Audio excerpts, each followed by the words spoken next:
বিশ্বকাপের বাছাই পর্বের সব ম্যাচগুলো দেখার পরে আপনি ব্রাজিলের প্রতি কতটা সন্তুষ্ট একটু ভেবে দেখবেন।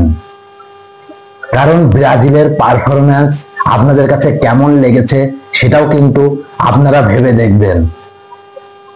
এই ব্রাজিল কিন্তু এর আগে যতবার তারা বিশ্বকাপের বাছাই পর্ব খেলেছে তারা কিন্তু ভালো পারফর্ম করেই বিশ্বকাপে গিয়েছে। এবার কিন্তু অনেকটাই তার ব্যতিক্রম। তারা কিন্তু সেরকম পারফর্ম করতে পারেনি বিশ্বকাপের বাছাই পর্বের ম্যাচগুলোতে এবং টানা চাষা একটি দুর্বল মনোবল নিয়েই তারা কিন্তু এবার বিশ্বকাপে যাবে।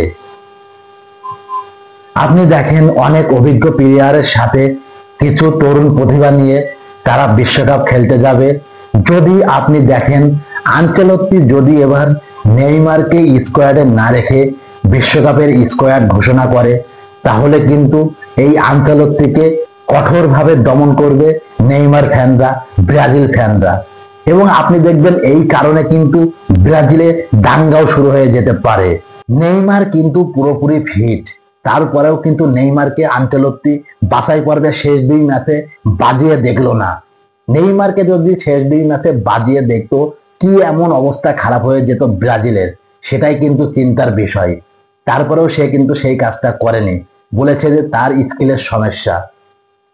স্কিলের সমস্যা যতই থাকুক সে কিন্তু যদি বিশ্বকাপের আগে ফিট হয়ে থাকে তাহলে কিন্তু তার স্কিল সংশোধন করার সুযোগ আছে। আনচেলত্তির ওপরেই কিন্তু নেইমারের পুরো ক্যারিয়ার এখন নির্ভর করতেছে। নেইমারের অভাবে বড় একটি দাঙ্গা শুরু হবে সারা বিশ্বে ফুটবল ফ্যানদের মধ্যে। আনচেলত্তি দেখুন কিছু অভিজ্ঞ প্লেয়ারের সাথে কিছু তরুণ প্রতিভাবান প্লেয়ার নিয়েই তারা 26 বিশ্বকাপের স্কোয়াড ঘোষণা করবে। এবং কিন্তু দেখুন 14 সালে, 18 সালে, 22 সালে এই উঠতে থাকা কোনো না কোনো দল ব্রাজিলকে কিন্তু শক্তিশালী ব্রাজিলকে হুট করে কোনো না কোনো ভাবেই তাদের বাড়ি পাঠিয়ে দিয়েছে। এটাই কিন্তু মূলত বিশ্বকাপ।